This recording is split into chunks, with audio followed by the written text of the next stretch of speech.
150.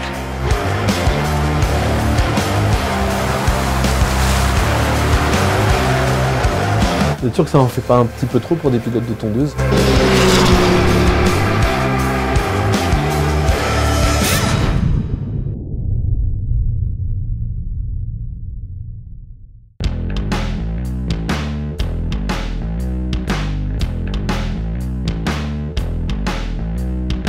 Ouais, on part pour un championnat complet. Pourquoi?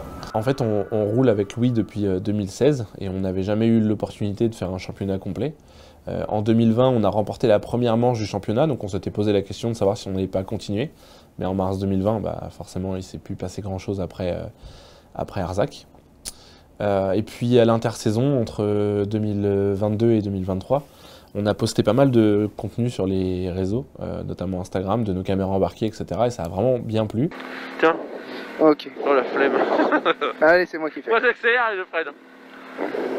30 secondes. Ok. T'es prêt? On a pris pas mal de monde sur les réseaux et on s'est dit que ce serait peut-être l'occasion en 2023 de créer encore du contenu lors des manches du championnat et puis pourquoi pas essayer de scorer un peu.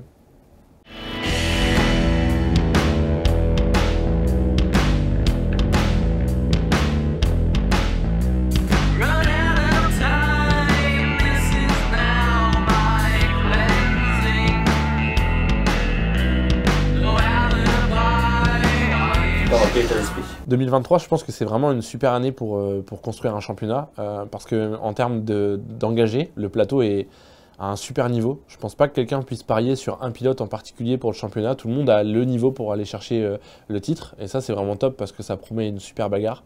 Et puis on s'entend tous très bien. Donc non, je suis plutôt dans un bon état d'esprit et j'ai quand même envie on a envie de performer avec Louis et de mettre toutes les chances de notre côté pour aller chercher le titre.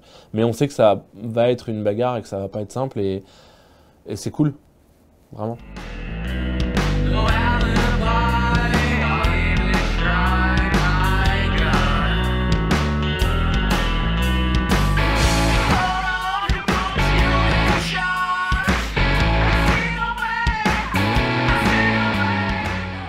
Est-ce que tu as des craintes?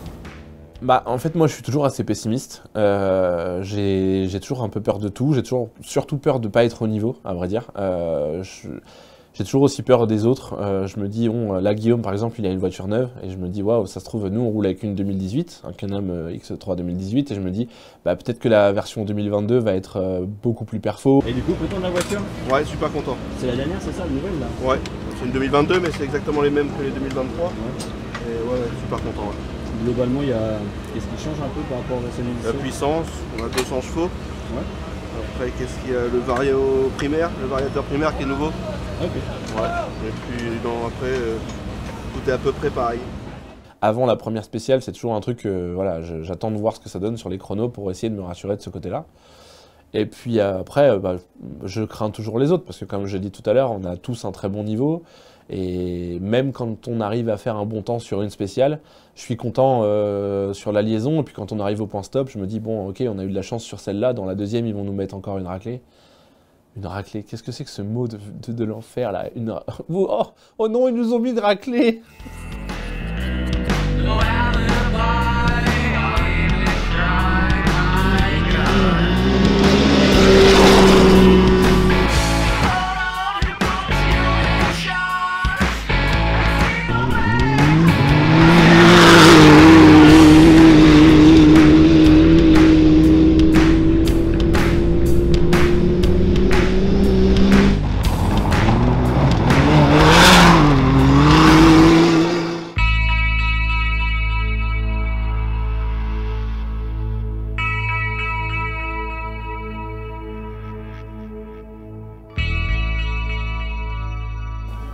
Comment tu abordes la première journée? J'ai vraiment hâte d'avoir passé la première spéciale pour avoir quelques réponses à mes questions. Je sais très bien que dès la fin de la première spéciale, on va savoir où est-ce qu'on en est par rapport aux autres, notamment pour savoir si la voiture elle est encore compétitive, est-ce que nous on est encore dans le match, est-ce que ça se passe bien. Moi j'ai l'impression que les autres ils roulent comme des malades et que jamais de la vie on peut rouler si vite. Bon, on verra. Hein. C'est pas faux. Non, ça serait bien que ça se dépêche parce que j'ai grave envie de pisser. Bon, on va essayer d'aller le plus vite possible dans l'endroit pour pas qu'il Ouais, voilà. Attends, je vais une dernière bouchée. Oh. Pour la route. Bon, au pire, tu peux continuer. Oula. Sinon, c'est rien. Gauche 90 propre. C'est là. Oui. Et fuego! Première spéciale se passe hyper bien, on fait le scratch à 18 secondes devant Guillaume, je crois. Donc ça met tout de suite dans une bonne ambiance. Après, deuxième spéciale, on crève. Donc là, on crève dès le début de la spéciale en plus. Donc on va perdre presque 40 secondes. Donc on passe de premier à 8e, je crois. Jordi? Ouais. C'est quoi ça? Hein? Ça c'est quoi ça? Et ben il y avait un petit coquelicot. Un coquelicot? En fait, Ah non. Regarde, il y avait un tu vois, je te simule le truc. Ok. Regarde, imagine, bon, ça c'est un coquelicot. D'accord. Et ben en fait, on est passé très près du coquelicot, comme ça.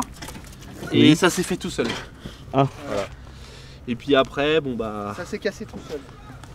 En Ah fait, ouais. quelqu'un nous a dit qu'il y avait de la ventrèche dedans, alors du coup on a voulu voir, tu vois. Mais en fait, on nous a menti. Eh putain. C'est ça pour ça. Tu sais combien ça coûte ça 40 secondes, oui. En plus, on a enchaîné la spéciale 2 et la spéciale 3 sans assistance.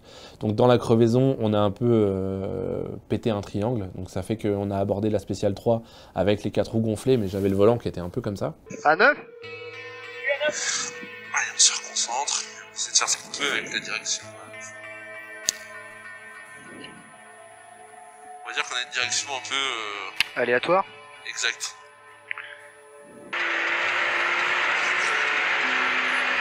Droite bref soutenu pour droite 90, secteur serré. Droite 90, secteur serré. Donc on fait quand même le scratch dans la spéciale malgré le volant, dans la troisième, malgré le volant un peu de travers. Donc on arrive à remonter encore un peu. Mais bon voilà, ça a fait vraiment un peu les montagnes russes quoi, parce que la première spéciale se passe super bien, la deuxième on crève et on perd beaucoup de temps. Seul point important, c'est que j'aime bien les spéciales. C'est-à-dire que avec Louis, on sait que au vu des spéciales, on va être capable d'aller chercher à faire des temps quoi. On est vraiment bien dans la voiture. La spéciale en plus elle est asséchée, donc on est encore mieux dans ces conditions-là. Donc on sait que même si on a perdu du temps dans la 2, on en a un peu récupéré dans la 3. On sait qu'on est à l'aise dans la spéciale, du coup, la 4, qu'on a déjà fait une fois le matin. Donc on sait qu'on a des chances d'aller récupérer du temps et donc de regagner des positions.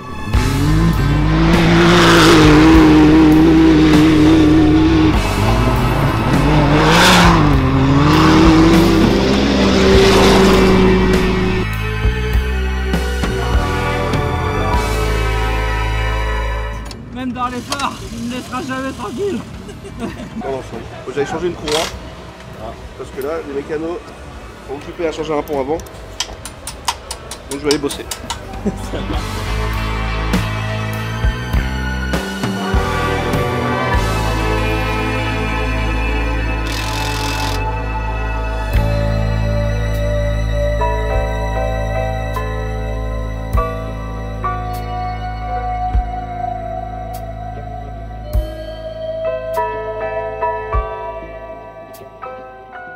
On va peut-être la jouer plutôt plus cool.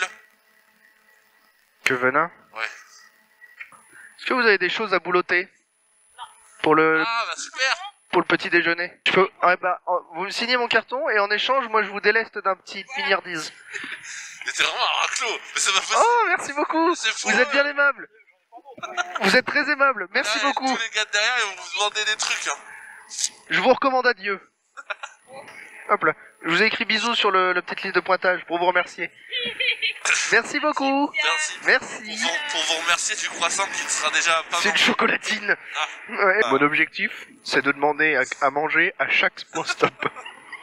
Dans la boucle de l'après-midi, dans la 4e, on refait le scratch. On a encore un temps qui est assez bon. Je me souviens plus de l'écart, mais je sais qu'on a regagné un peu de temps. Dans la 2e, paf, recrevaison au même endroit. On repère 40 secondes. Donc là, on repère beaucoup de place au classement.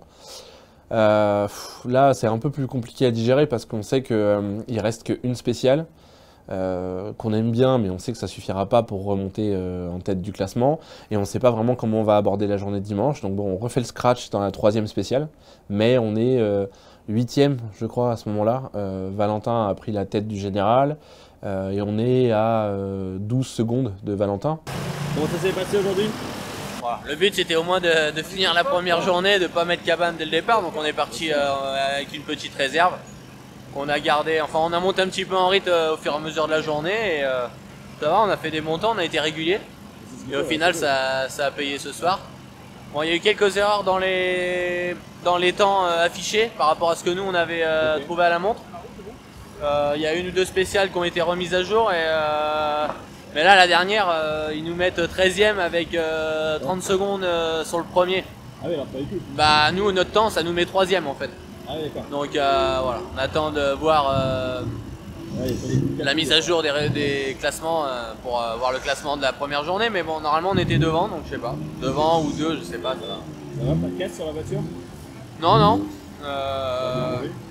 J'ai pas de frayeur non plus, pas de casse. Le terrain est assez cassant, il y a beaucoup de pièges, mais j'ai essayé d'anticiper les problèmes et de rouler intelligemment, on va dire, pour pas casser la voiture. Donc, ça se passe bien. On avait roulé au Dune-et-Marais l'année dernière. C'était notre découverte avec Arnaud et moi. Arnaud n'avait jamais fait de sport auto et moi du cross-car un peu. Et du coup, on va essayer d'en faire un peu plus cette année. Et puis voilà, mais voilà, on prend du plaisir à notre niveau. Et, voilà. Et c'est compliqué. C'est compliqué. Non, pas de prendre du plaisir, mais on voit que c'est un sport qui est compliqué, quoi. Entre les notes, et toute l'assistance et Quadbike qui fait un travail de malade, quoi. C'est bien. C'est l'attaque pour demain. J'espère, oui. Bon, c'est serré, toute la journée ça a été la bagarre. Mais bon, on va remettre ça demain. Pas trop de casse pour aujourd'hui, ça a été? Non, rien. Nickel. Bon, la voiture est neuve alors. Ouais. Ça serait con. Un peu de travaux, ça s'est bien passé aujourd'hui? Ouais, bah oui, journée difficile quand même. Et nous, on a eu pas mal de problèmes de frein. Ouais, mais ça va être chaud demain, ça va être chaud demain. Mais derrière, ça va batailler dur, donc. Mais c'est bien, c'est génial. Voilà. Que le meilleur gagne. Samedi soir, je doute pas mal. On a 12 secondes de retard sur Valentin. On doit être 7e, je crois. On part le dimanche dès le matin. On se rend compte au parc fermé qu'on est crevé. Ouais, combien de temps? 10 minutes. Hein?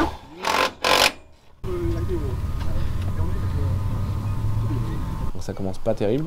On remet des pneus hyper usagés de la veille parce qu'on n'a pas grand chose d'autre en stock. On part sur la première spéciale. On roule quand même pas mal sur la réserve parce que c'est une spéciale qui pouvait être vraiment très piégeuse, surtout que le matin il y avait de la rosée, enfin tout ce qu'il faut pour arriver à se mettre au tas. À tous les venins, pas de venin avant que la souris n'ait quitté son trou, je répète, pas de venin. Fuego! J'ai peur qu'on ait volé le départ. Non? Je suis pas sûr.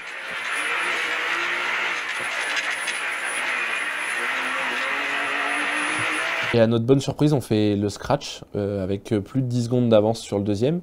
Donc c'est-à-dire qu'on arrive tout de suite à reprendre la deuxième place du général, à 2 secondes 8 de Valentin. Donc là, voilà, comme je disais, on repart dans un mood où on se dit « Ok, c'est cool, on est encore compétitif, peut-être qu'on a nos chances. »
La boucle de l'après-midi se passe bien. De toute façon, on gère quand même pas mal puisqu'on sait que les positions sont plus ou moins figées. Et on gagne. Donc Vraiment, vraiment très cool de commencer le championnat sur cette note positive. Ça s'est bien passé, la voiture va toujours aussi bien. Avec Louis, on est vraiment en bonne osmose dans l'habitacle. On est arrivé à aussi créer pas mal de contenu, même si on a eu des galères avec la GoPro et que malheureusement, elle n'a pas tout filmé. Bon, on va peut-être y aller, non? Et ils volent encore, tu penses? Ils volent? Ah bon? De dire, ok, j'ai quand même, entre guillemets, une chance de pouvoir gagner le championnat. Oui, je suis conscient qu'on est probablement au niveau, mais je me dis que rien n'est gagné. C'est que la première manche, on a peut-être eu un coup de chance, mine de rien, Valentin, il s'est sorti.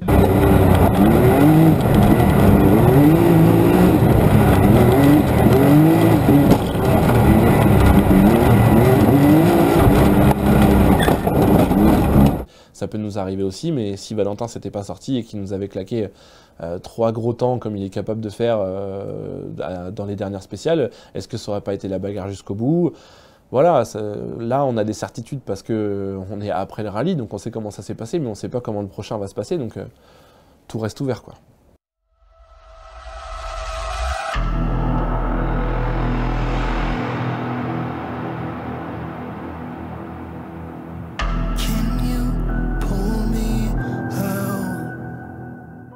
Ça ramasse des champignons ou pas?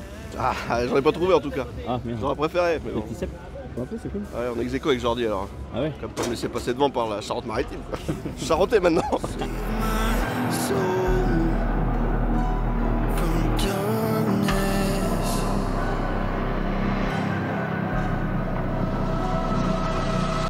C'est de l'essence frelatée.